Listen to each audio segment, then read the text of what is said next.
Ya, Siap, aman. Mas Faiz juga suaranya jelas. Baik, kalau gitu kita dapat pick up opening sudah? dulu baru kita mulai. Punya seorang, Terima kasih Mas punya Faiz. seorang itu, punya.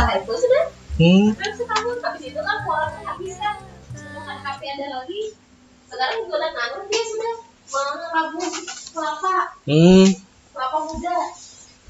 Itu gawiannya? Itu digawi.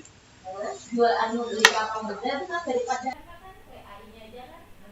Oke, let's prepare live to YouTube. 30 seconds to live. Bismillah, jaringannya lancar. Internetnya oke. 20 seconds.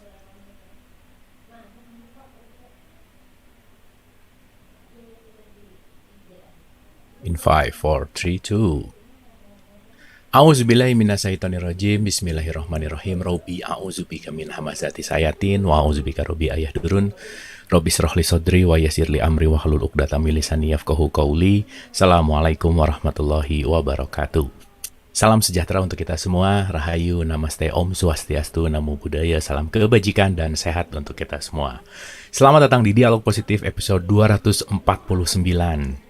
Tepat di hari pertama Ramadan tahun 2021 ini. Alhamdulillah, semoga lancar puasa kita. Semoga Ramadan ini lebih baik dari Ramadan sebelumnya. Dan malam hari ini kita kedatangan guru kita yang selalu kita tunggu ya, tentunya ya, Mas Faiz. Oke, boleh tepuk tangan dulu dong buat Mas Faiz. Kita sapa dulu guru kita malam hari ini.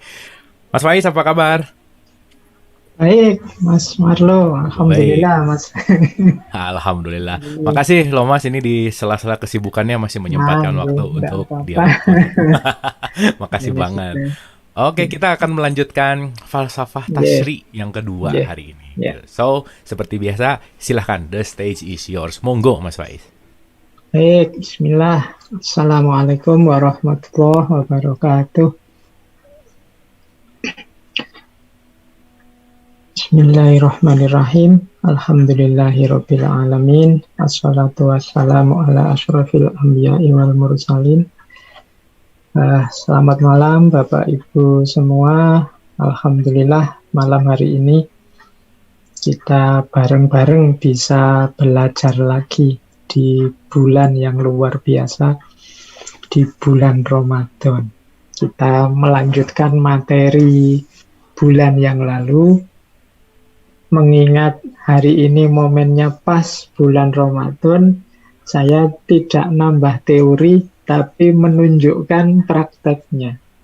Jadi bagaimana ketika kita mengfilsafati hukum Islam, atau kalau bahasa bulan lalu mencari hikmah dari hukum Islam, dari syariat. Nah, malam hari ini karena bulan Ramadan, kita coba belajar tentang falsafah tasyri', tapi dalam konteksnya puasa.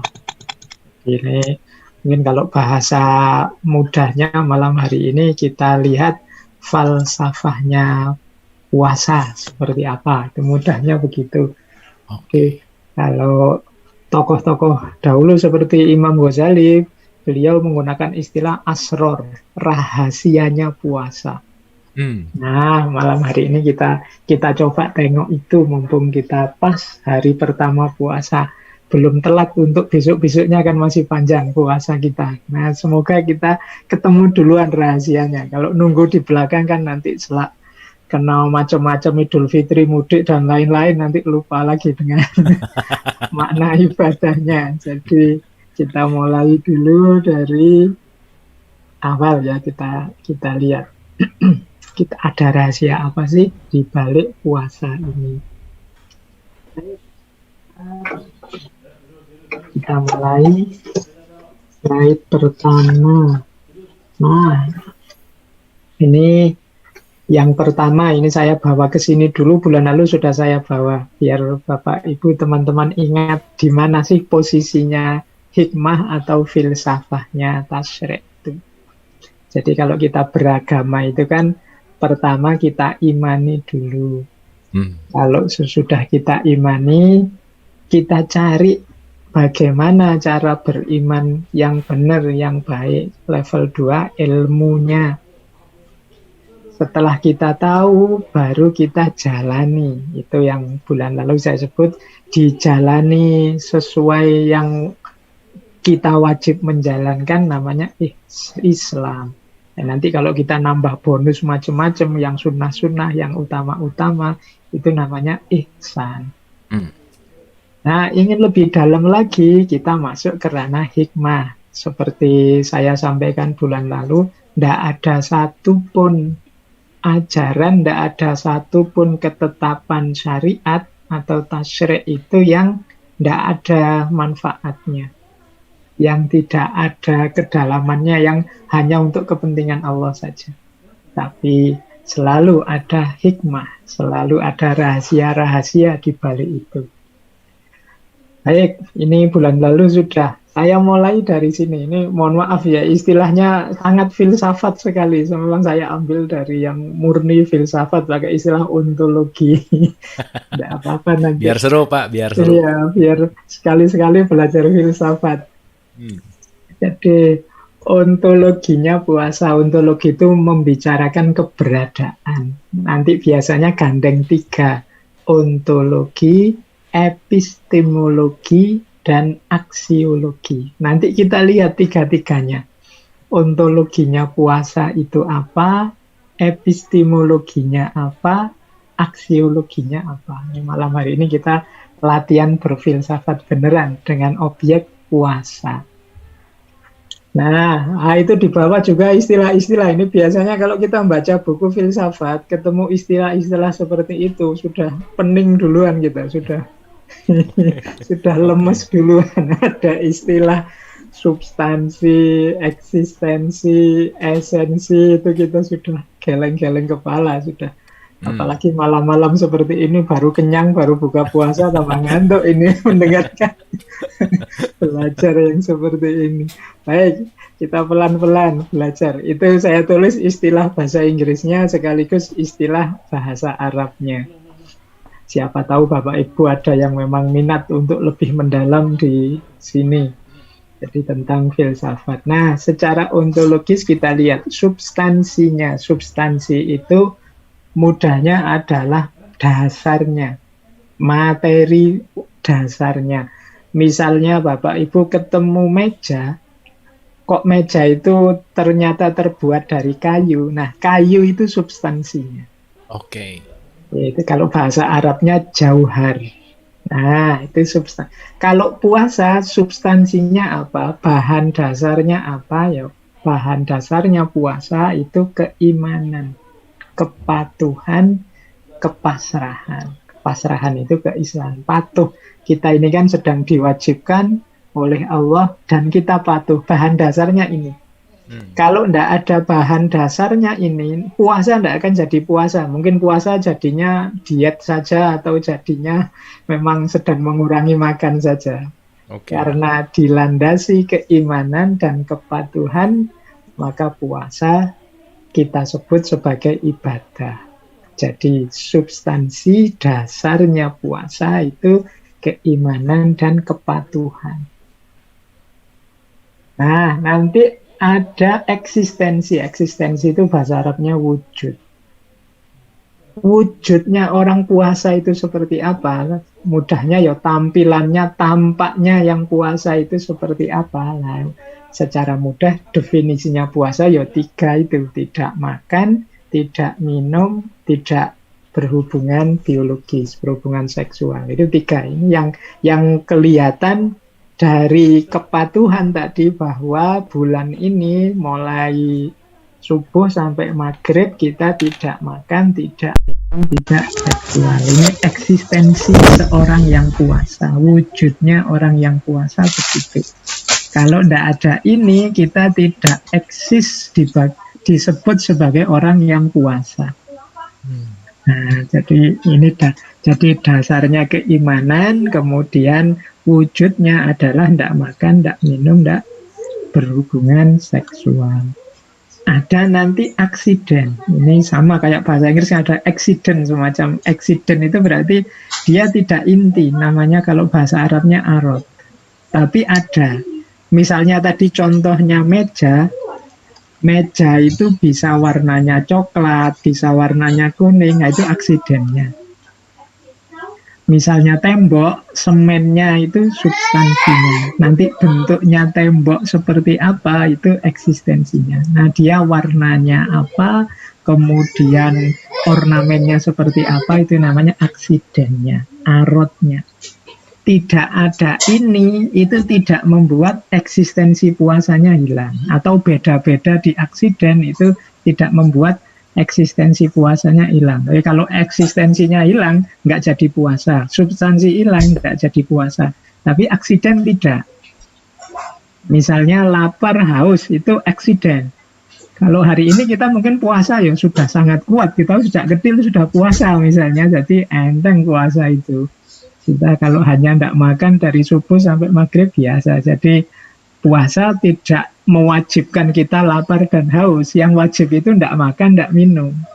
Jadi, Pak saya kok tidak haus, Pak, tidak lapar. Jangan-jangan puasa saya batal. Tidak. Ya memang kita tidak wajib haus, tidak wajib lapar. Wajibnya itu tidak makan, tidak minum. Bau mulut misalnya, kan ada itu hadisnya bau mulut. Bau mulutnya orang puasa itu lebih wangi daripada ya itu. Kalau Pak, saya itu kok enggak bau mulut ya Pak, jangan-jangan puasa saya enggak unggulan nih, puasa saya enggak. Itu namanya accident, jadi aratnya enggak masalah.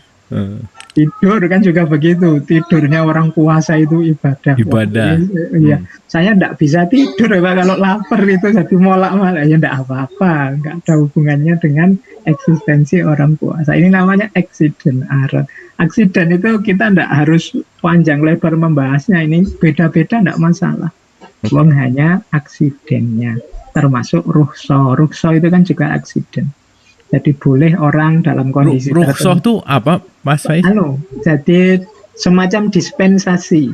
Nah, orang-orang tertentu butuh dispensasi, tapi ini aksiden. Jadi aksiden itu ada syarat dan anunya, misalnya kalau sedang menyusui, sedang hamil, sedang, nah itu rukhsahnya ada rukhsah. Jadi diskon lah kalau bahasa anunya, dispensasi ya. Nah itu aksiden. Nah esensinya, kalau ini yang dalam ini yang kita bahas level hikmah itu biasanya yang disenggol esensinya. Esensinya puasa itu ya mengendalikan diri. Jadi mahiyahnya puasa itu mengendalikan diri. Jadi kok puasa tidak mampu mengendalikan diri, berarti dia tidak sukses, tidak ketemu esensinya. Esensi itu kadang-kadang kita terjemahkan dengan kata-kata hakikat. Jadi hakikatnya orang puasa itu kemampuan untuk mengendalikan diri. Kadang-kadang kita sudah mengendalikan diri dari subuh sampai maghrib, begitu maghrib lost lagi sudah, lost goal lagi sudah, makan seadanya tidak kontrol lagi, ya, itu berarti nggak dapat esensinya. Jadi esensinya itu kemampuan untuk ngerem, mengendalikan diri. Nah, ini namanya ontologinya puasa. Kalau empat-empatnya ada, syukur sesuai situasinya. Jangan sampai kehilangan eksistensi. Eksistensi ini syarat minimal kita disebut orang puasa. Dan substansi. Substansi ini dasarnya.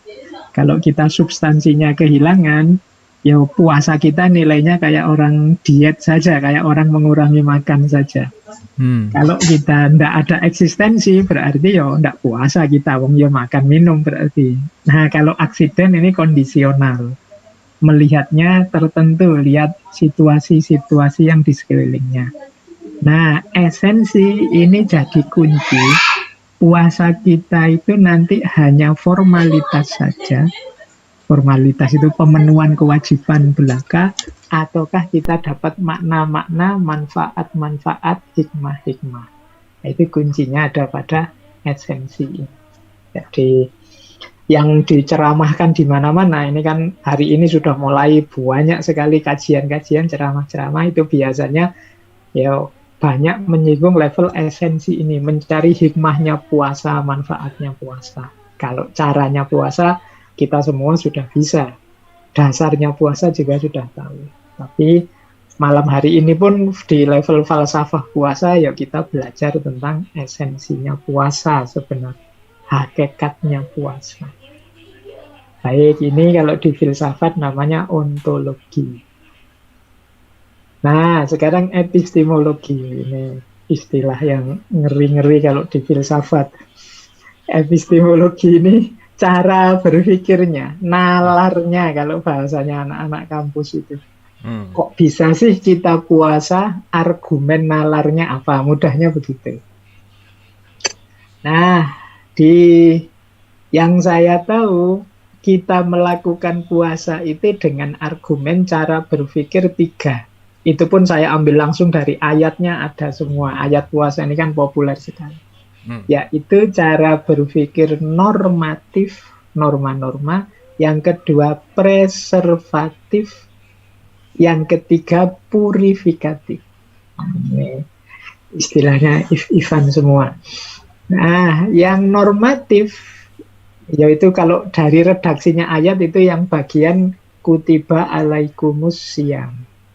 Diwajibkan atas kalian semua berpuasa. Berarti ini normatif, mau tidak mau kita harus jalan, wong diwajibkan.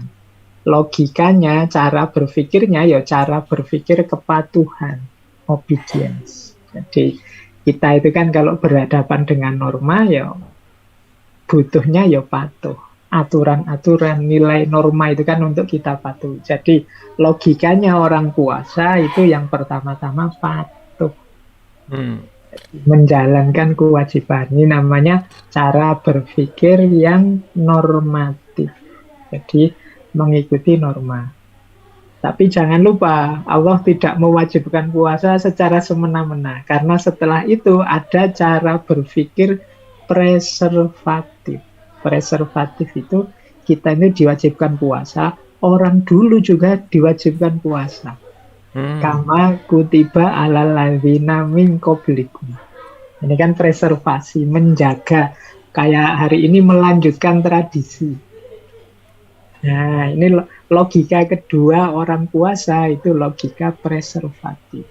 Karena dia diwajibkan juga pada umat terdahulu. Bahkan sejak zaman Nabi Adam itu juga sudah ada syariat puasa. Nabi Adam itu kabarnya juga puasa 3 hari setiap bulan ada. Pernah puasa 40 hari. Sampai begitu diturunkan ke bumi, puasa 40 hari sampai di hari 40 ketemu Ibu Hawa di Jabal Rahmah di Mekah. Kemudian Nabi Nuh itu juga puasa. Ketika beliau diombang-ambingkan ombak di atas perahu itu puasa. Banyak cerita, hampir semua Nabi puasa. Nabi Yusuf puasa di dalam sumur. Nabi Ayub puasa saat mendapatkan penyakit yang luar biasa sebagai ujiannya.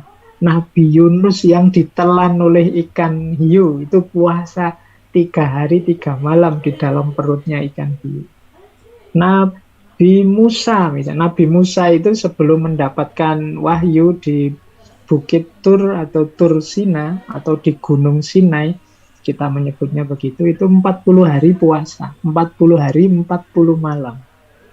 Nah, ini beberapa nabi juga pernah puasa 40 hari 40 malam. Nabi Dawud itu puasa terus-terusan, sehari puasa sehari enggak, sehari puasa sehari enggak. Sehingga kalau ada orang puasa selang-seling seperti ini, kita menyebutnya sedang puasa Dawud. Puasa, ya. Betul. Ya, jadi ini hampir semua nabi puasa. Apa kuat Pak puasa sampai 40 hari 40 malam? Mungkin teman-teman tertarik, silakan dicari referensi. Jadi ada pandangan memang batas kekuatan kita itu 40 hari. Jadi yang semudahnya tidak sampai fatal, sampai wassalam itu 4 hari ke-40 kita masih bisa bertahan. Tapi setelah 40 hari itu sudah limit. Tapi itu juga tergantung pembiasaan. Tapi manusia itu normalnya begitu. Ada pandangan seperti itu. Mungkin nanti bisa ditanyakan di sesi yang lain, di yang relevan mungkin yang pas kesehatan atau apa. Seperti apa sih kemampuan kita bertahan. Karena nenek moyang kita dulu juga banyak tradisi-tradisi puasa panjang seperti ini 40 hari. Ada yang pakai mutih saja, jadi hanya air putih saja yang diminum sama nasi putih. Dan macam-macam tradisi-tradisi puasa. Di semua tradisi ada. Nah itu kama kutiba alal ladzina min qablikum. Jadi dasarnya apa? Preservatif. Jadi melanjutkan yang sebelumnya. Kalau dalam bahasa akademik ini namanya continuity. Tentunya and change. Change ini ada perubahan-perubahan sesuai zamannya.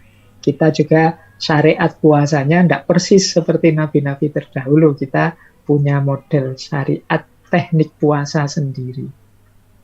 Nah ini logika kedua untuk melakukan preservasi. Epistemologi ketiga, logika puasa itu purifikatif. Purifikatif itu sebenarnya Allah mewajibkan tadi dengan menunjukkan orang dulu juga begitu. Tujuannya ternyata ya untuk kita. La'allakum tattaqun. Jadi kita ini biar bersih jiwa kita, kemudian muncullah karakter sejati kita sebagai orang bertakwa. Nah ini logika purifikasi, pembersihan diri. Jadi ayat itu yang tiap hari kita baca, insya Allah kita juga hafal artinya, tapi di balik itu ada prosedur epistemologis. Kalau kita baca secara filsafat, ternyata di situ ada logika normatif, ada logika preservatif, ada logika purifikatif. Nah, ini model cara berpikir level hikmah tasyri' itu nanti seperti ini. Jadi kita sampai dalam, selama ini kita tidak nyangka sampai sedalam ini. Biasanya pokoknya wajib puasa gitu saja. Untuk betul. Jadi orang takwa. Kan kita selalu begitu simpelnya. Ternyata betul. Ketika didalami dengan filsafat, oh bisa sedalam ini. Baik. Ini epistemologi. Kita lanjutkan. Yang ketiga, aksiologi. Aksiologi ini berhubungan dengan tindakan. Biasanya nanti urusannya dengan etika atau estetika. Jadi bagaimana kita menerjemahkan ajaran-ajaran yang mulia dalam tindakan nyata. Kalau di filsafat ya ranahnya aksiologi. Nanti diterjemahkan dalam bahasa Indonesia, aksi itu kan jadi tindakan, action. Nah, aksiologi puasa dari aspek nilai tindakannya nanti, ini mungkin sesi bulan lalu juga saya singgung. Jadi level tindakan itu ada yang paling rendah. Paling rendah ini orang yang belum sadar, tapi harus menjalankan. Ini level keterpaksaan. Jadi mudahnya level keterpaksaan itu begitu datang kewajiban dia menggerutu. Itu terpaksa. Malah ya kok sudah puasa ini loh. Itu berarti itu terpaksa. Kayak sholat itu begitu lagi asik-asik ngobrol kok ya dengar adzan, itu kan kita terus mengeluh, kok sudah adzan lagi asik-asiknya ngobrol. Itu berarti sholat itu jadi beban. Puasa juga bisa kita ada di level terpaksa ini. Jadi cirinya orang terpaksa itu kalau ada diskon, ada dispensasi seneng. Lumayan kalau ada. Ya, kalau boleh enggak itu santai. Itu berarti benar. Ya, itu, benar. Dan ini jadi beban berat sekali rasanya. Itu kemungkinan terpaksa.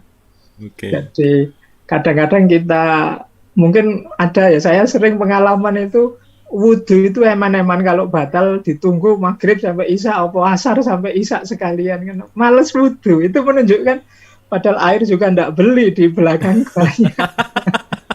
Tapi kita males ngulang-ngulang wudhu. Kenapa? Mungkin karena wudhu itu beban. Jadi sholat juga beban. Atau mungkin masih ada yang sholat itu nyuri-nyuri waktu sambil nonton TV. Wah, mumpung iklan, sholat dulu gitu. Itu jadi pokoknya dicari gimana tugas beres. Nah, itu biasanya level nilai yang bawah, level keterpaksaan. Nah, ini bahasa kita sudah kurang sadar kalau terpaksa. Naik satu level lebih bagus, yaitu kewajiban. Ini menjalaninya lebih fluen, lebih nyaman. Meskipun sebagai sebuah kewajiban. Dia sadar, oh aku ini umat Islam. Ya konsekuensinya Muslim itu ya puasa kalau Ramadan. Konsekuensinya sehari sholat 5 waktu. Ini dia sudah sadar. Jadi tidak berat lagi. Oke. Meskipun di level kewajiban. Sama kayak anak sekolah wajib belajar misalnya. Itu kalau yang sudah sadar itu dia tahu. Kadang-kadang ada juga yang masih level terpaksa belajar. Nah, ada yang lebih ringan lagi. Kalau kita naik satu level ke atas yaitu kebutuhan. Gunanya falsafah tasyrik ini antara lain biasanya untuk memahamkan kita bahwa kita itu butuh loh ini. Tidak untuk Allah loh kepentingannya semuanya. Kita itu juga lebih banyak butuh ini. Puasa misalnya, kesehatan jasmani, kesehatan rohani, ya, itu kan berarti yang butuh kita. Nah ini biasanya lebih ringan lagi kalau kita paham bahwa kita yang membutuhkan. Sholat itu kebutuhan kita, sedekah itu memberikan keluar tapi kita yang butuh. Itu level tindakan yang ketiga. Ini lebih ringan lagi. Nah ada yang puncak, ini tidak hanya ringan tapi nikmat, keikhlasan. Jadi ikhlas itu tidak hanya ringan menjalankan ibadah tapi nikmat. Mengapa nikmat? Ya karena orientasinya orang ikhlas. Bedanya apa sih dengan butuh, wajib, terpaksa? Di level keterpaksaan, kewajiban, kebutuhan itu masih ada ego, masih ada aku yang ingin disenangkan, ingin dinyamankan. Tapi begitu ikhlas, itu sudah tidak mikir aku lagi. Yang dipikir adalah kalau ibadah agama ya Allah. Jadi makanya niatnya ibadah itu kan selalu akhirnya lillahi ta'ala. Maksudnya mbok kita yang memuncak ini level ikhlas ini. Ini nanti bisa disambung dengan kecintaan kita kepada Allah. Ikhlas itu level yang membutuhkan cinta. Jadi tidak bisa kita ikhlas kalau tidak ada rasa cinta kepada Allah. Persis seperti kalau kita jatuh cinta pada siapapun. Ketika kita cinta pada orang itu kan kita fokus bagaimana caranya yang saya cintai itu bahagia. Yang saya cintai itu rela, ridho padaku. Jadi egonya hilang ketika mencintai. Nah, untuk bisa ikhlas yang sejati kita butuh memang kadar cinta tertentu kepada Allah. Jadi kalau kita sudah cinta pada Allah, sama sekali tidak berat. Membahagiakan yang dicintai itu kan senang, nikmat rasanya. Jadi melihat senyumnya orang yang kita cintai karena kita yang menghadirkan senyum itu kebahagiaan yang luar biasa. Makanya ada hadisnya kan itu, barang siapa yang mencintai Allah dan Rasulnya dia bisa merasakan nikmatnya iman. Jadi mengapa merasakan nikmat? Karena ketika kita mencintai Allah, mencintai Rasulullah, kita menjalankan petunjuk, tuntunan, perintah dari Allah dan Rasulullah itu nikmat. Karena kita, sebagaimana kita membahagiakan orang yang kita cintai. Nah ini level tinggi, level tindakan. Kalau kita puasa kita ada di keikhlasan, itu puasa itu rasanya nikmat. Tidak beban, juga tidak egois, kita mikir target-target kebutuhan kita apa dari puasa. Jadi ini nanti mungkin tema tersendiri keikhlasan itu. Malam hari ini kita mengejar hikmah itu banyak di level kebutuhan. Kita tunjukkan nilai pentingnya sehingga puasa itu memang sudah seharusnya kita lakukan. Nah itu level ketiga, kebutuhan. Itu panah ke atas, ringan dan berat itu ya semakin nilai tindakannya ke atas, semakin ringan, semakin ke bawah kita semakin berat. Jadi kalau Bapak Ibu teman-teman merasa hari ini saya beribadah itu masih rasanya berat, rasanya beban, mungkin memang nilai kita masih ada di level-level keterpaksaan atau kewajiban. Baik, ini aksiologinya puasa. Ini sebenarnya banyak ibadah yang lain juga petanya bisa seperti ini, tidak hanya puasa. Nah, kalau ini puasa khusus. Kalau tadi nilainya, sekarang level tindakannya. Ini dari Imam Ghazali. Jadi orang puasa itu, orang yang menjalani puasa itu ada 3 level. Yang pertama namanya awam, Naik satu level itu khawas. Khawas itu orang khusus. Naik satu level lagi khawasul khawas. Orang yang lebih khusus lagi. Jadi orang yang istimewa. Jadi awam, khusus, dan istimewa. Nah, kalau puasa level awam, itu puasa standar kita tadi yang eksistensial tadi, tidak makan, tidak minum, dan hubungan biologis. Jadi ini level standar, semua juga begitu, sudah awam. Jadi tidak memperhatikan yang lain saat puasa kecuali 3 ini yang penting, aku tidak makan, tidak minum, dan tidak seksual. Nah, menurut Imam Ghazali, nilai puasa itu akan lebih murni, lebih tinggi kalau kita naik ke level khawas. Di level khawas ini, yang kita puasai tidak hanya perut dan kelamin, tapi juga semua anggota tubuh. Jadi matanya juga puasa. Mata puasa itu berarti tidak melakukan yang dilarang-dilarang, melihat yang maksiat-maksiat, yang dosa-dosa. Telinga juga begitu. Telinga itu tidak mendengarkan yang dosa, yang tercela, yang merusak pikiran, merusak hati. Tangan juga begitu, tidak menyakiti orang. Kaki juga begitu, tidak. Pokoknya semua anggota tubuh kita puasakan. Nah, ini berarti kalau kita bisa seperti itu, puasa kita naik kelas. Kita puasa khawas. Hari ini kan kadang-kadang kita yang puasa hanya perutnya.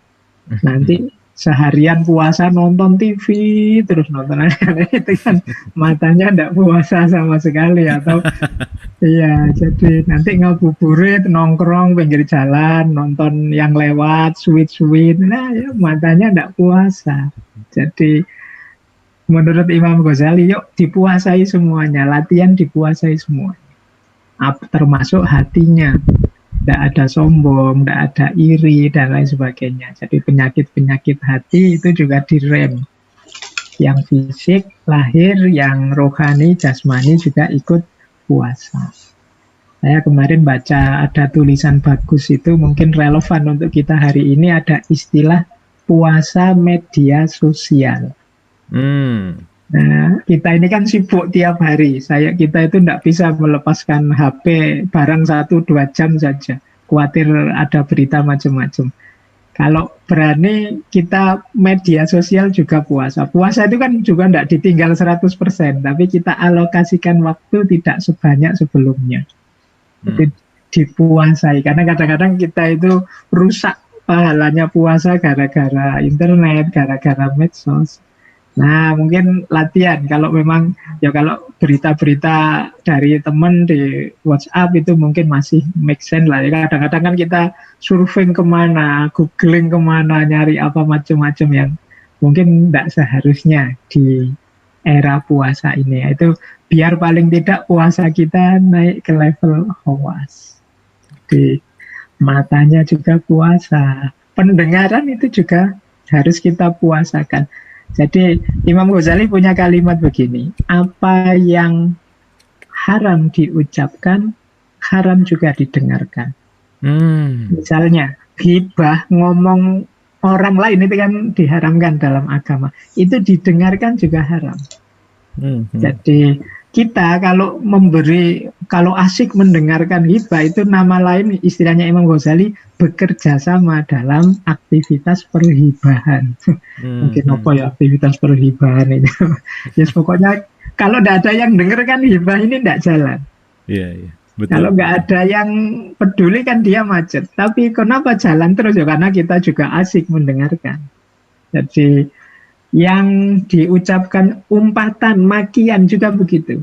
Kalau kita tenang saja, kita dengarkan saja. Biarkan dia mengumpat-ngumpat, kita nikmati saja. Itu bahasanya Imam Ghazali ini kayak orang kerjasama. Bareng-bareng menikmati umpatan. Jadi minggir saja. Kalau memang tidak bisa meluruskan, minggir saja. Tidak usah didengarkan. Jadi paling tidak telinga kita terjaga dari yang tidak seharusnya. Atau kalau hari ini maki-makian itu bentuknya tulisan, karena sekarang kan interaksinya banyak lewat chat, ya sudah tidak usah dibaca. Jadi karena ada teori begini, kita itu seperti apa tergantung yang kita masukkan ke kepala kita. Mungkin yang maki-maki hari ini orang lain, kita hanya mendengarkan, kita hanya membaca. Tapi jangan lupa, meskipun saat ini kita diam, kosakata makian itu sekarang sudah nempel di kepala kita.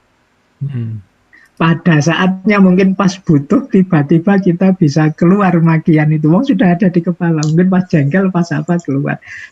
Karena apa? Koleksinya sudah banyak. Jadi mungkin hari-hari ini kita tidak pernah maki-maki, tapi diam-diam di kepala kita koleksi makian itu lengkap.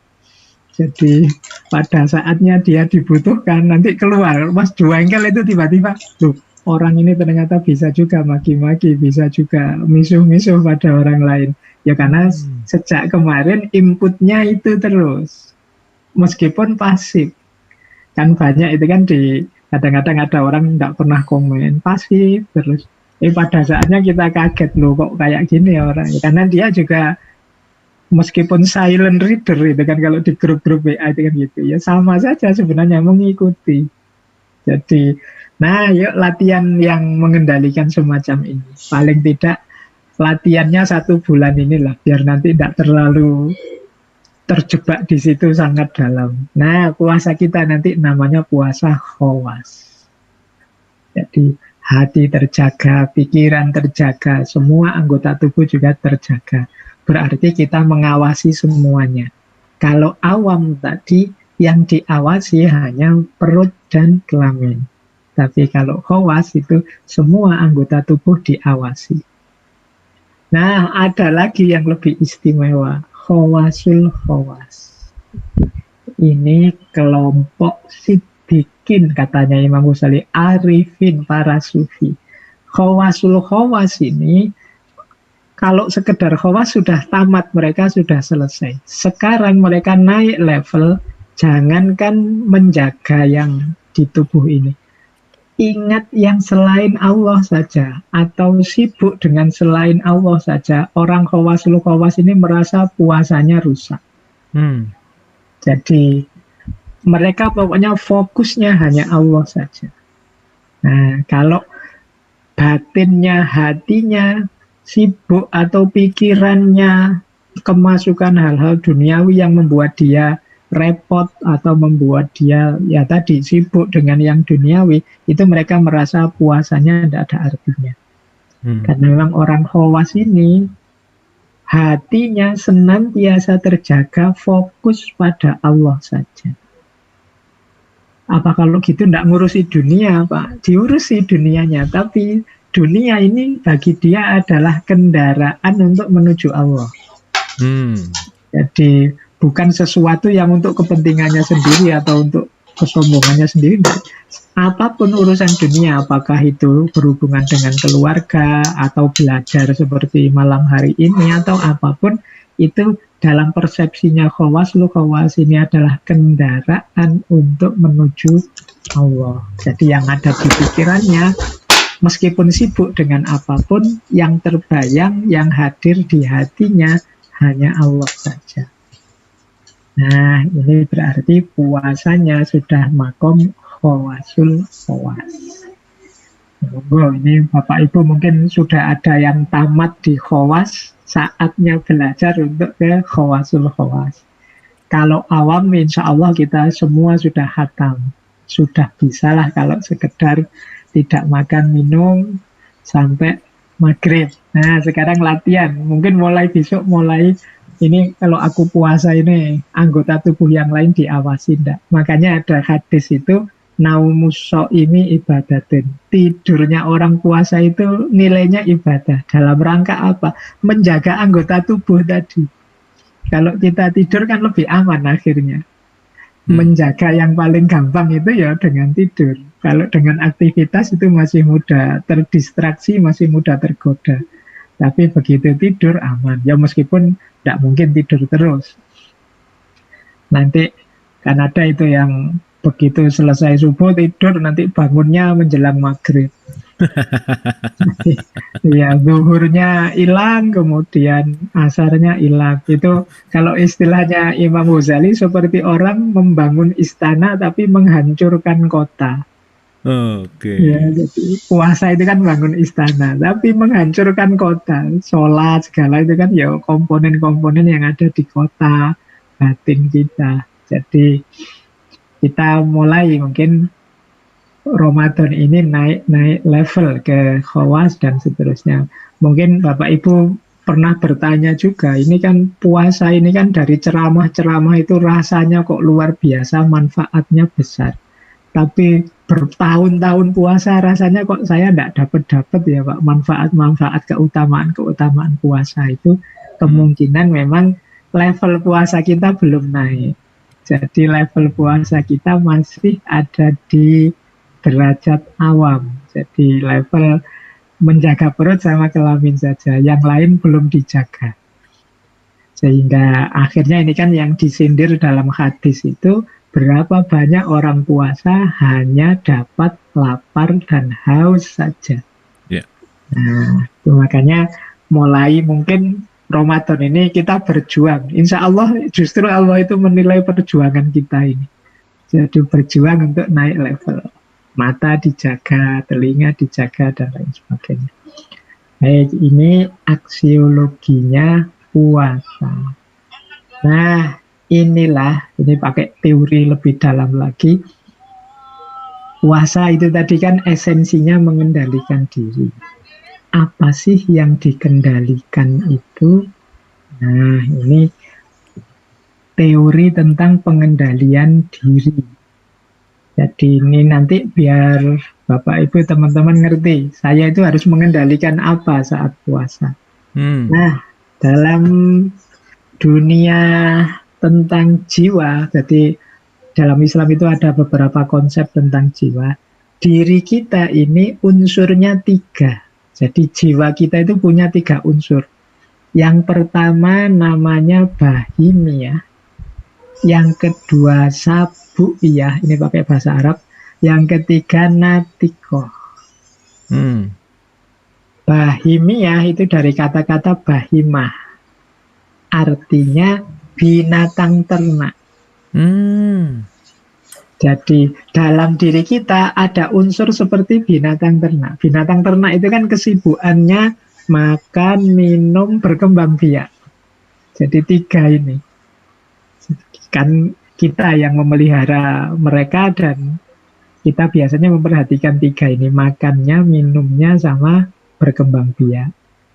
Nah, bahimiyah dalam diri kita itu namanya syahwat.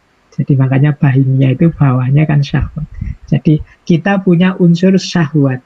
Makan, minum, tadi hubungan seks. Nah, dikendalikan itu maksudnya apa? Ya kebutuhannya dipenuhi secukupnya saja. Kalau sudah ya sudah. Jangan berlebihan. Tapi juga jangan kurang. Jadi makan kurang itu bahaya. Berlebihan makan juga bahaya.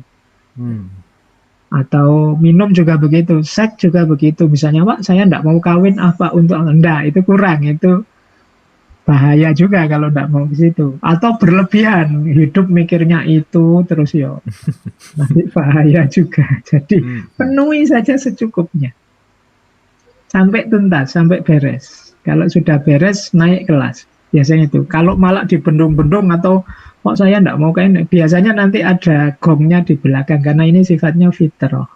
Jadi penuhi saja secukupnya, setelah itu naik level. Ya, maunya begitu. Orang yang bisa menjaga syahwat itu nanti dia punya karakter namanya iffah. Iffah itu terjemahan Indonesianya mungkin orang yang terhormat. Jadi orang yang punya kehormatan. Kalau kita melihat orang bisa mengendalikan syahwatnya kan kita respect pada orang ini.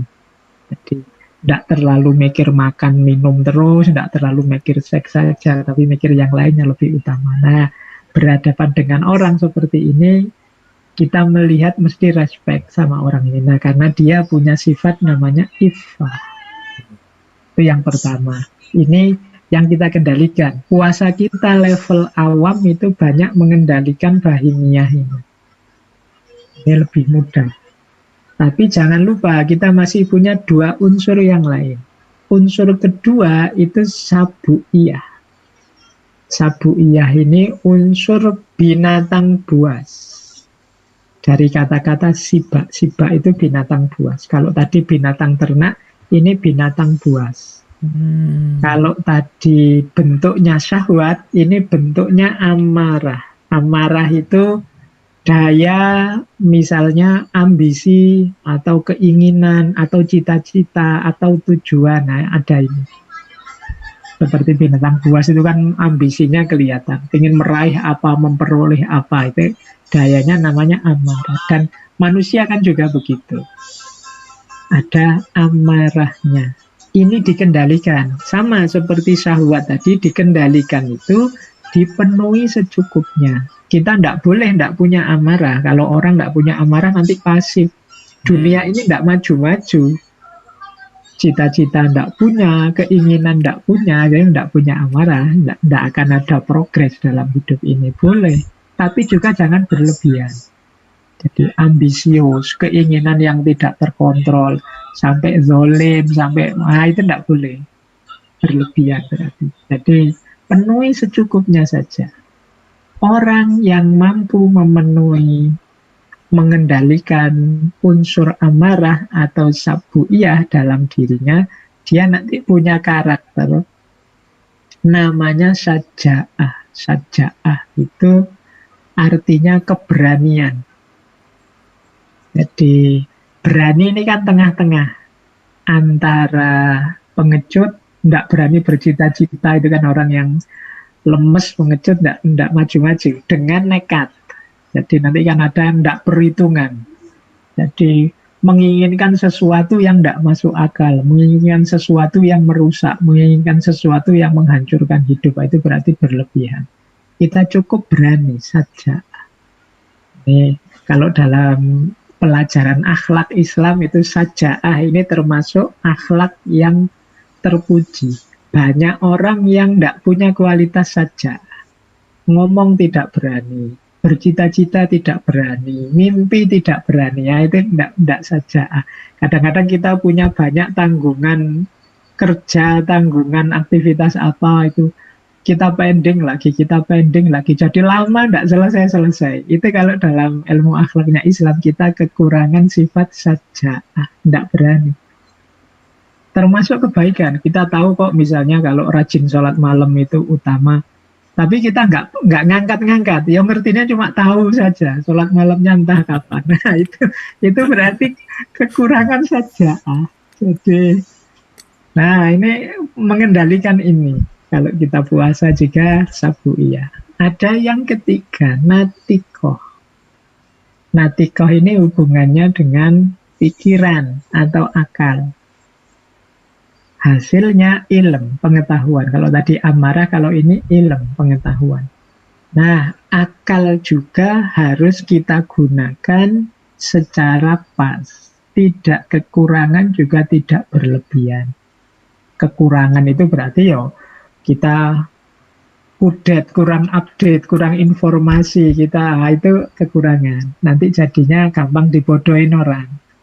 Berlebihan, itu juga jangan. Berlebihan itu post-truth itu fenomena berlebihan dalam menggunakan akal. Jadi melampaui batas kebenaran hanya untuk menjustifikasi kepentingan kita saja. Itu penggunaan natikoh yang tidak bijaksana. Yang bijaksana itu tengah-tengah, tidak kurang juga tidak lebih. Nah, kalau kita bisa menggunakan natikoh ini, akal ini secara bijaksana, buahnya nanti namanya hikmah.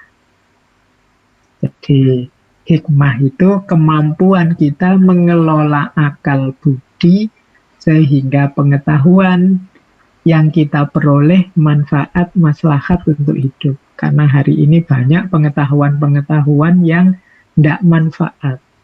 Jadi numpuk di kepala kita tapi kita tidak tahu gunanya untuk apa.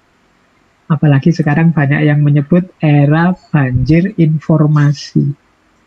Nah, itu kan era yang Informasi hadir semua di kepala kita, tapi kualitas hidup kita tidak meningkat. Nah, ini kemungkinan cara kita mengelola natikohnya kurang bagus. Nah, puasa mengendalikan ini. Kalau kita bisa mengendalikan 3 ini, paling tidak puasa kita akan ada di level khawas tadi, level yang kedua tadi.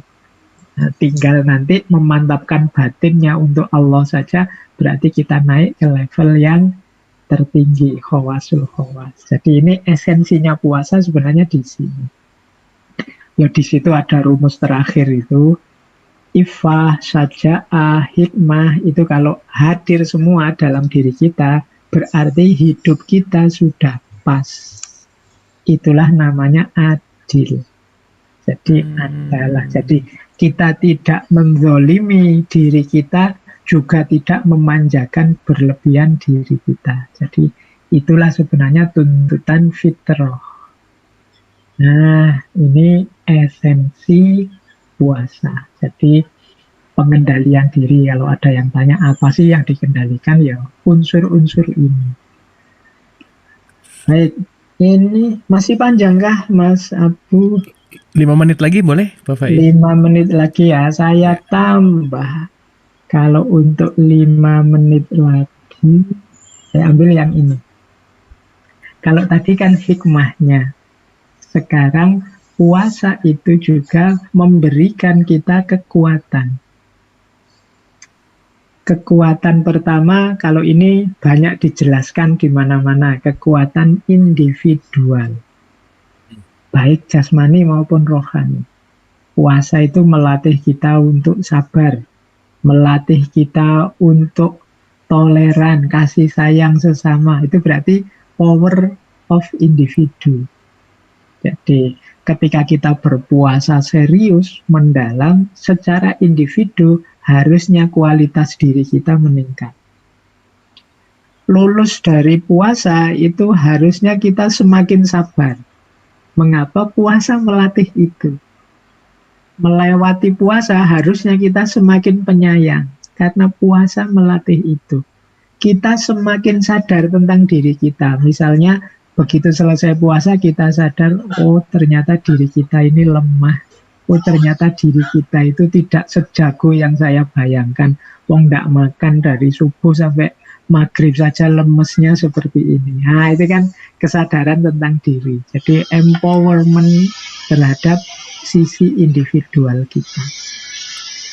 Yang kedua, jangan lupa juga, puasa juga punya daya sosial bahkan politik yang kuat. Bapak Ibu mungkin masih ingat ceritanya Mahatma Gandhi. Bagaimana beliau itu berjuang dengan ahinsanya. Itu kan perjuangan tanpa kekerasan. Melawan Inggris yang dengan power kekerasan yang luar biasa. Cara melawannya gimana? Ternyata yang dilakukan oleh Mahatma Gandhi apa? Puasa. Terkenal sekali ada cerita ketika beliau puasa selama 21 hari. Jadi senjatanya untuk menyerang Inggris itu dengan puasa. Itu membuat orang-orang Inggris tersentuh, kemudian mengubah kebijakannya. Ternyata puasa bisa dijadikan senjata untuk melakukan perubahan sosial. Itu contoh sederhana dari Mahatma Gandhi. Atau mungkin sering kita dengar juga teman-teman mahasiswa yang demo dengan cara mogok makan misalnya. Itu kan, iya, itu kan ada powernya ternyata. Nggak makan itu ada powernya. Betul. Itu sosial. Itu contoh yang ke sana. Tapi yang sering disebut contoh kekuatan sosial itu dengan puasa, empati kita muncul. Jadi kesadaran kita bahwa aku harus berbagi dengan yang lain. Selama ini hidupku berlebih. Sementara ada orang yang merasakan puasa seperti ini terus-menerus karena dipaksa oleh keadaan. Nah, ini kekuatan sosial lahir dari situ. Secara empati. Nah, yang terakhir ada kekuatan spiritual. Kekuatan spiritual ini tentunya puasa adalah momen kita paling dekat dengan Allah. Allah itu di antara semua ibadah yang terang-terangan Allah menyebut puasa itu untukku dan aku akan membalasnya secara khusus. Karena ada itu hadisnya, setiap amal ibadah itu pahalanya dilipat gandakan 10 sampai 700 kali lipat ilas siam, kecuali puasa. Puasa itu satu-satunya ibadah yang untukku dan aku secara khusus akan membalasnya. Ini dari sisi ini sebenarnya berarti saat kita puasa itu kita di posisi yang sangat dekat dengan Allah. Nah, makanya mari kita manfaatkan momen kedekatan ini untuk mengupgrade spiritualitas kita.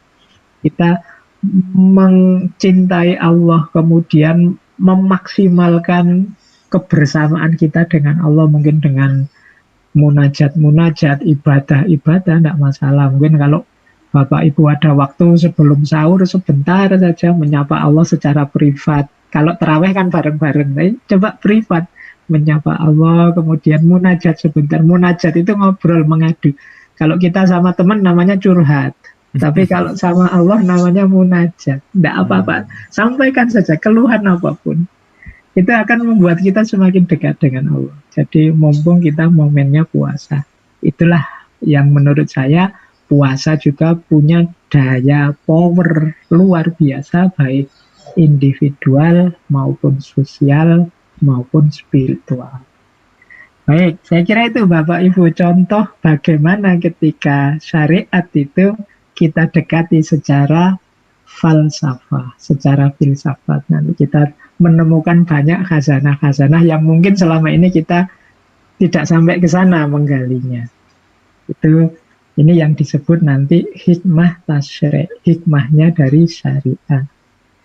Baik, saya kira itu Mas Abu untuk materi malam nih. Hari ini. Kenyang nih malam ini, luar biasa nih. Kita dapat ontologinya, kita dapat epistemologinya, juga kita dapat aksiologinya tentang puasa yang mind blowing, luar biasa. Seperti biasa kita akan sama-sama dialog teman-teman yang di Zoom maupun yang di YouTube. Di Zoom boleh lewat chat atau raise hand, di YouTube juga boleh lewat chat. Oke, Mas Faiz, kan ini tadi kita udah bicara tentang ontologi ya, epistemologi dan aksiologi, serta tadi terakhir ditutup dengan kekuatan. Nah, sekarang mungkin sambil nunggu teman-teman yang pertanyaan udah ada sih banyak di sini, tapi sambil nunggu gitu ya. Oke. Nah, gimana sih korelasinya antara, kan kalau kita tidak makan tidak minum itu urusannya sama biologis nih, sama tubuh fisik jasmani gitu. Tetapi tadi disebutkan bahwa konteksnya adalah untuk menuju kepada ketakwaan. Takwa itu kan bukan sifat tubuh gitu. Takwa itu adalah kesadaran pastinya. Nah, rangkaian antara biological self kita, rangkaian antara jasmani kita dengan tidak lapar dan tidak makan dan tidak minum menjadi spiritual tuh gimana sih ininya langkahnya gitu, Mas Faiz, silakan. Oke, baik, terima kasih Mas Abu. Jadi dari kesadaran fisik kita saat puasa, itu kan yang tadi lapar, haus, ini kan kesadaran fisik karena kita tidak makan dan minum dari subuh sampai maghrib. Kesadaran fisik ini membuat kita sekarang ngerti bahwa sebagai manusia, aku itu lemah dan banyak kekurangan. Jadi jembatannya nanti di sini.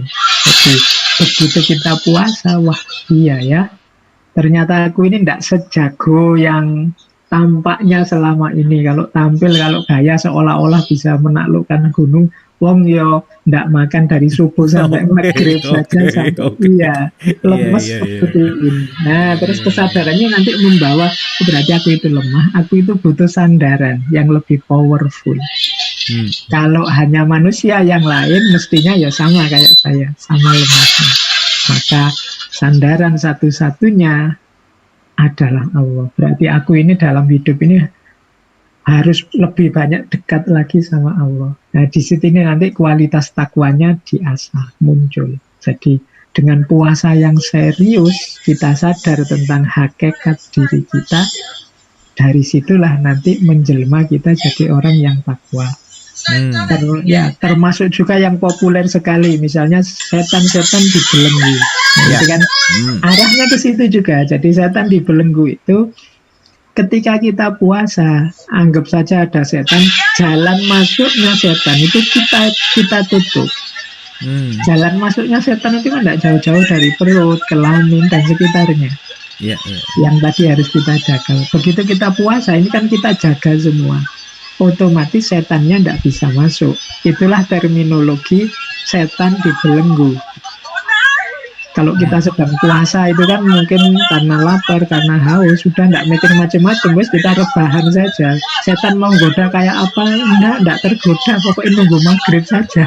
Jadi setannya terbelenggu otomatis. Jadi disitulah nanti rahasia spiritualnya. Lah mengapa sih kok setan itu dibelenggu, seolah-olah Allah yang membelenggu, kemudian kita santai saja, iso sakarepe dhewe, tidak mungkin ada yang goda, tidak. Kita sendiri yang membelenggu, menutup jalan masuknya setan. Oke, untuk poinnya yang jalan masuknya yang dibelenggu gitu ya. Iya, jadi jalan masuknya yang diblokir. Nah, mudahnya begitu. Jadi sehingga setannya tidak bisa masuk. Jadi kalau ada yang tanya, saya sudah puasa loh Pak, tapi kok ya masih tergoda, lihat ini, lihat itu. Nah, berarti kita sendiri yang buka blokirannya tadi. Jadi karena kita yang pegang gemboknya, yang harusnya ngunci. Tapi terus kita sendiri yang buka sehingga masuklah godaan itu. Nah, jadi kuncinya di situ. Jadi jangan heran kalau puasa kok masih bisa maksiat saya Pak. Lah karena yang dijaga gemboknya perut saja sama gemboknya kelamin, tapi gemboknya yang lain tidak dijaga. Akhirnya setan masuk. Oke. Saya kira itu Mas aku. Terima kasih Mas Faiz. Terus sedikit mungkin boleh sedikit lebih didetailkan tentang kata takwa Mas Faiz. Kan la'alakum tatakun. Takwa tuh sering sekali kita dengar gitu. Nah, takwa tuh secara esensinya tuh apa sih gitu? Hakikatnya tuh apa sih gitu? Baik. Takwa itu sebenarnya unsurnya ada 3 hakikatnya. Jadi yang pertama adalah kepatuhan, kesadaran untuk patuh. Yang kedua takut, kalau bahasa Arabnya haibah. Jadi takut itu, haibah itu kayak kita misalnya tiba-tiba ketemu dengan guru kita atau ketemu rektor atau ketemu yang mahasiswa atau itu kan kalau berhadapan langsung itu ada haibahnya, ada takutnya, ada getarnya. Jadi selesai puasa kita takwa, berarti harusnya kita semakin getar, semakin ada takutnya kepada Allah. Yang itu nanti berkorelasi karena kita takut, ya kita lebih aktif lagi patuh pada Allah. Dan yang ketiga, cinta. Jadi ada unsur cintanya. Orang cinta itu kan kombinasi antara patuh dan takut. Takut kehilangan, takut jauh, takut dimurkai, takut. Itu kan berarti ketika ada kualitas-kualitas ini sebenarnya kita sudah mulai ada rasa cinta pada Allah.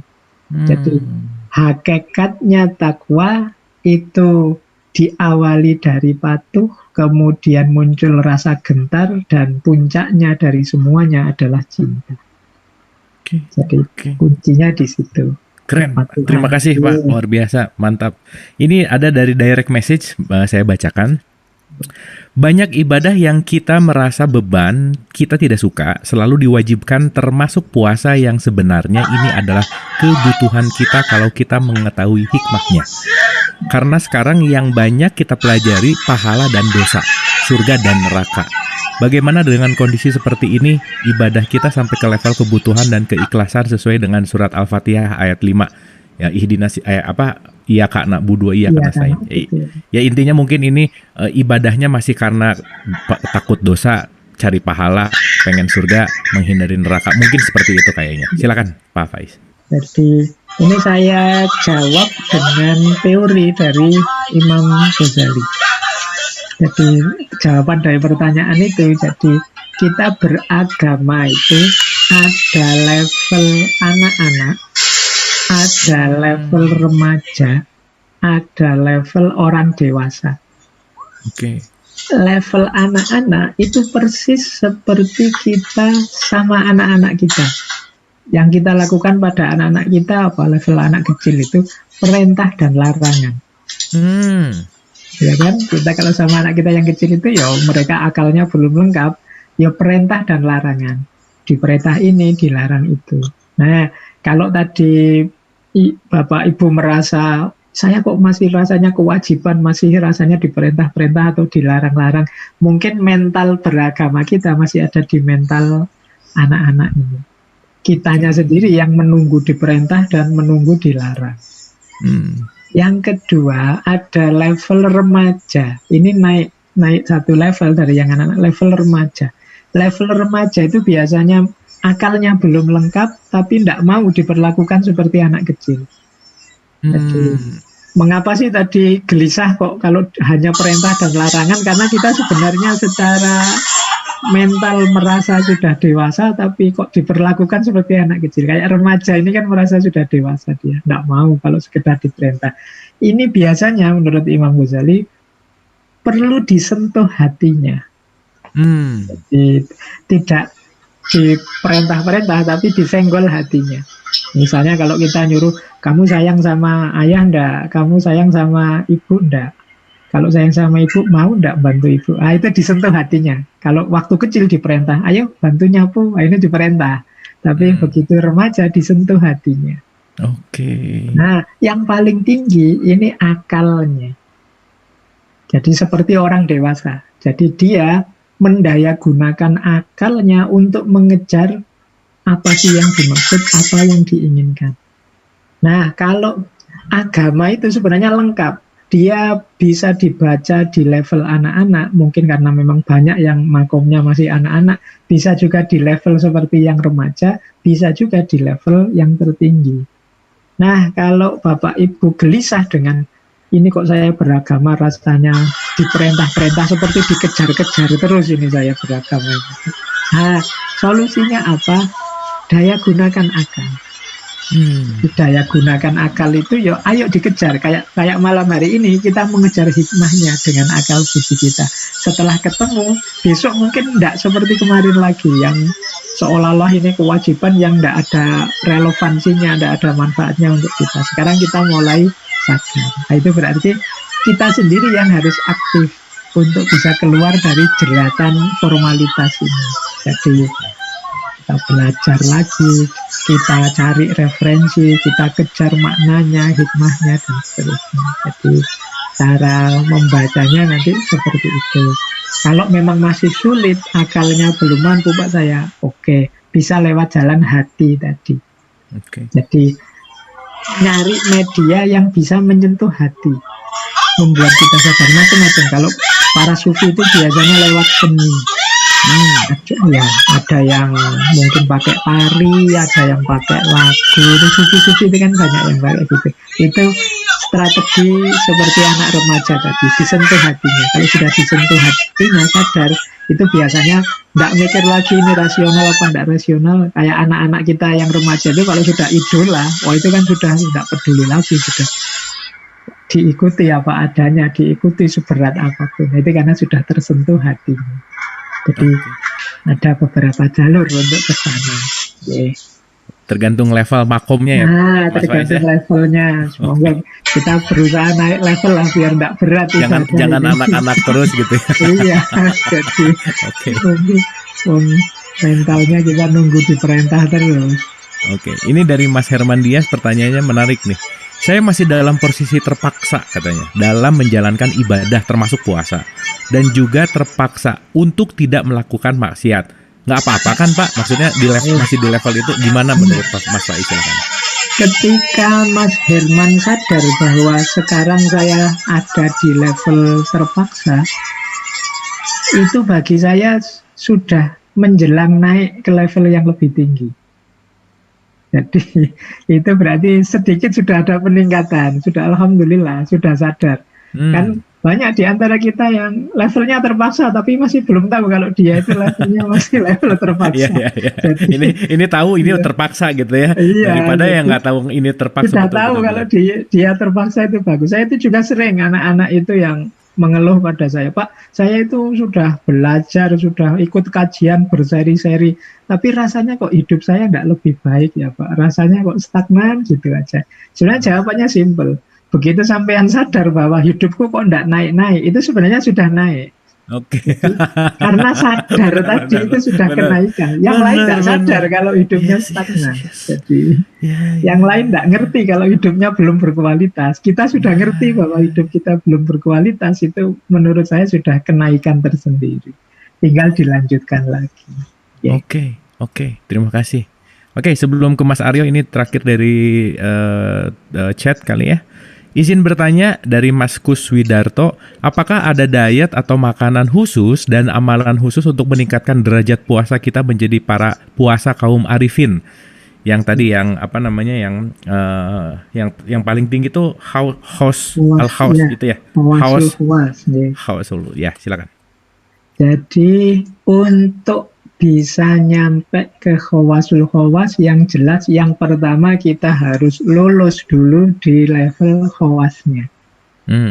Jadi level khawas ini mudahnya adalah ikhtiar kita, upaya kita untuk berpuasa sekualitas yang kita mampu.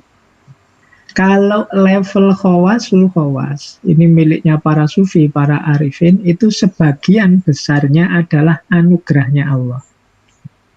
Jadi, kalau kita serius di level 2, sehingga kita lulus di level 2, itu kemungkinan Allah akan menghadiahi kita level 3. Jadi, di level 2 itu kan kita mati-matian berjuang agar seluruh anggota tubuh kita ini ikut berpuasa. Ini juga perjuangan berat. Nah, perjuangan berat ini justru buahnya perjuangan kita di level 2 itu nanti adanya di level 3. Ketika diri kita terkontrol sepenuhnya, itu kan berarti diri kita sepenuhnya orientasinya adalah Allah saja. Dan orientasi Allah saja itu ada di level 3 tadi, khawasul khawas. Jadi kuncinya sebenarnya tidak ada amalan khusus apa atau diet apa, tapi kita kerahkan sepenuh yang kita mampu untuk berpuasa secara berkualitas. Jadi itu saja. Saya tidak bilang kalau sudah begitu mesti matanya pasti terjaga, telinganya, tapi kita berusaha menjaga mata. Mungkin kadang-kadang kepleset, ya istighfar, kita berjuang lagi, berusaha terus ini. Perjuangan kita ini nanti yang menghadirkan rahmatnya Allah. Jadi menghadirkan sayangnya Allah sehingga terus kita dapat anugerah, antara lain kalau memang Allah menghadirkan puncaknya sayang, kita akan mendapatkan anugerah khawasul khawas tadi. Allah memberi kesibukan kita yang hanya tentang Allah saja dalam hidup. Jadi kita tidak digoda macam-macam, tidak didistraksi oleh macam-macam. Allah mengarahkan hidup kita dengan ujian yang justru membuat kita ingat Allah terus. Nah, itu berarti kita sedang dibawa oleh Allah karena khawasul khawas. Jadi dari kita cuma itu saja, pokoknya mau berjuang semaksimal yang kita mampu. Ini kan wawasan kita kan juga beda-beda tentang cara berpuasa. Nah, jadi kalau bahasanya anak hari ini, berikan puasa versi terbaik yang bisa kita berikan pada Allah. Jadi berikan puasa versi terbaik ya. Ya, versi terbaik kita untuk puasa. Ya, keren. Terima kasih Mas Faiz. Mudah-mudahan menjawab. Oke, Mas Aryo silakan. Saya mau bertanya kecil saja. Ya. Jadi biasanya nih beberapa orang kalau bulan Ramadan tuh lebih kepada ritual. Jadi kalau udah bulan Ramadan harus melakukan ini gitu. Tapi setelah di luar bulan Ramadan sebelum sesudah ya kembali seperti biasa. Ada juga yang kalau bukan Ramadan masukin uang ke kotak amal misalkan 100.000. Tapi karena bulan Ramadan istilahnya aji mumpung, ya udah masukin ke kotak amal 1 juta gitu. Tapi yang seperti ini kan kalau menurut saya tidak benar ya. Nah, pertanyaan saya kemudian bagaimana menjaga marwah Ramadan ini supaya bukan cuma awal bulan Ramadan, tengah-tengahnya bolong, terus sama akhirnya, tapi juga sepanjang bulan Ramadan, dan bukan cuma sekedar sepanjang bulan Ramadan, tapi juga sepanjang tahun, dan bukan cuma sepanjang tahun, tapi juga setiap hari, apapun tahun, bulan. Jadi kiatnya seperti apa? Itu saja yang saya. Oke. Thank you Mas Aryo. Silakan Mas Faiz. Terima kasih Mas Aryo. Sebenarnya idealnya Ramadan itu seperti yang disampaikan oleh Mas Aryo tadi. Jadi segala kebaikan yang kita jalankan saat puasa itu harusnya setelah puasa itu sudah mengakar. Jadi sudah membentuk diri kita, sehingga setelah puasa pun otomatis kita menjalankan itu. Kok ternyata tidak begitu? Itu biasanya rahasianya karena puasa ini kita jalankan di level formalitas saja. Jadi kita hanya fokus pada syarat rukunnya. Kita tidak melibatkan hati, tidak melibatkan pikiran sepenuhnya saat puasa.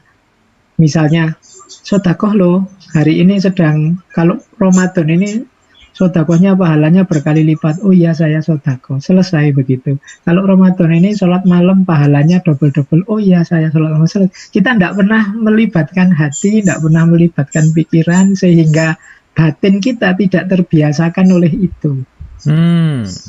Jadi ketika tidak terbiasakan oleh itu, keluar Ramadan ya selesai.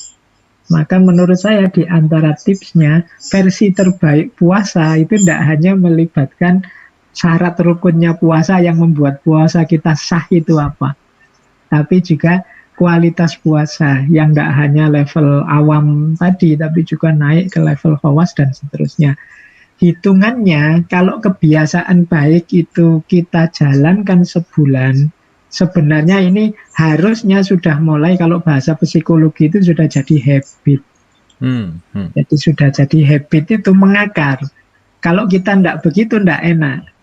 Misalnya begini, kalau satu Ramadan ini kita ngaji terus, tadarusan terus ngaji, ini diasumsikan nanti ketika sudah tidak Ramadan, ketika kemarin kita 1 bulan ngaji terus, tidak ngaji itu rasanya ganjel.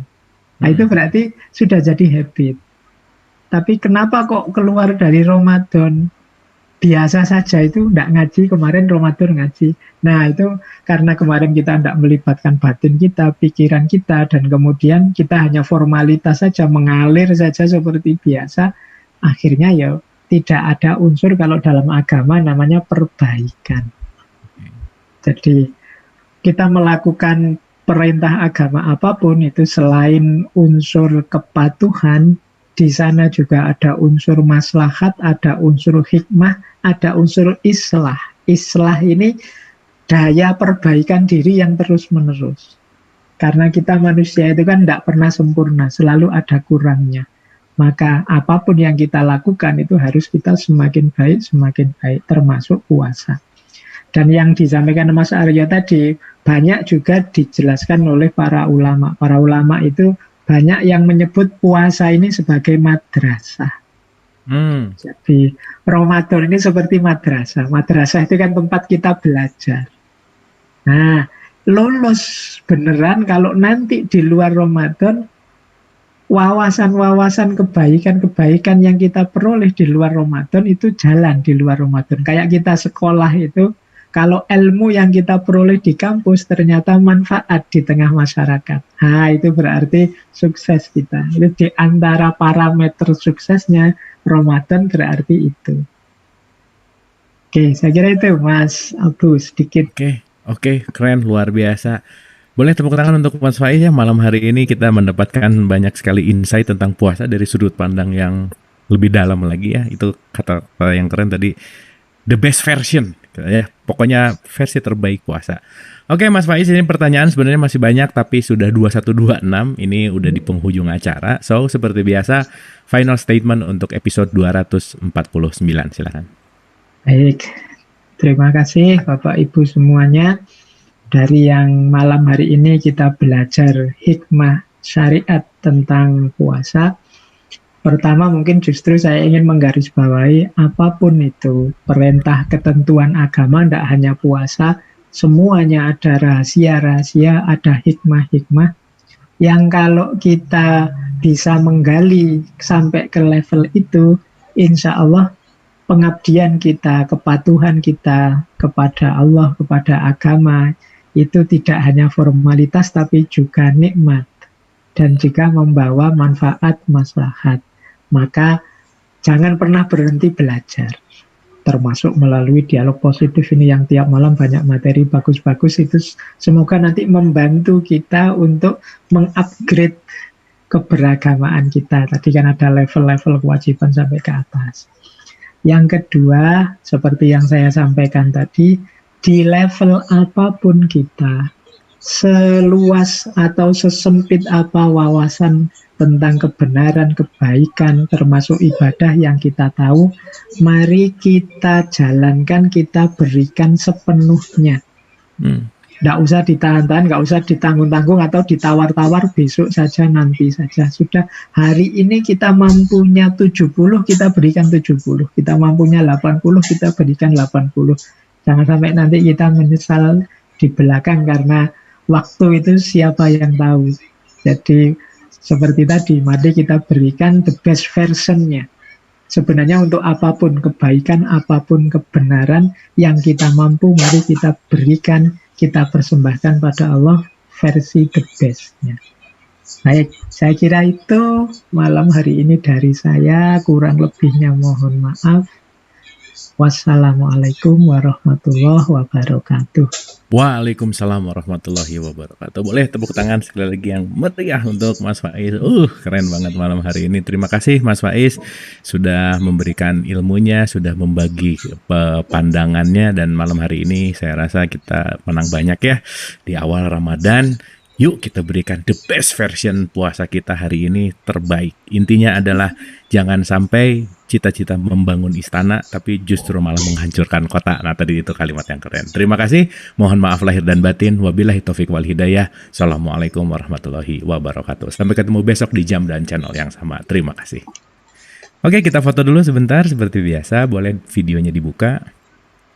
Oke, terima kasih Mas Faiz sekali lagi. Siap. Page pertama, ibu bapak nggak tahu ada di page berapa, 1, 2, hitungan ketiga pokoknya smile aja. Oke, siap. 1, 2, smile. Asik. Page 2, 1, 2, smile. Oke, page 3. Page 3 nggak usah smile, nggak apa-apa ya. Udah geng daster semua. Alhamdulillah malam hari ini internet lancar. Semuanya smooth. Alhamdulillah. Page 4. Dan terakhir, ya 1. Oke, sip. Dengan berakhirnya page 4, berakhir juga acara kita malam hari ini. Sekali lagi, Mas Faiz, hatur nuhun, terima kasih banyak. Jangan bosan ke dialog positif, kita tunggu lagi kehadirannya di pertemuan yang akan datang. So, seperti biasa, acara resminya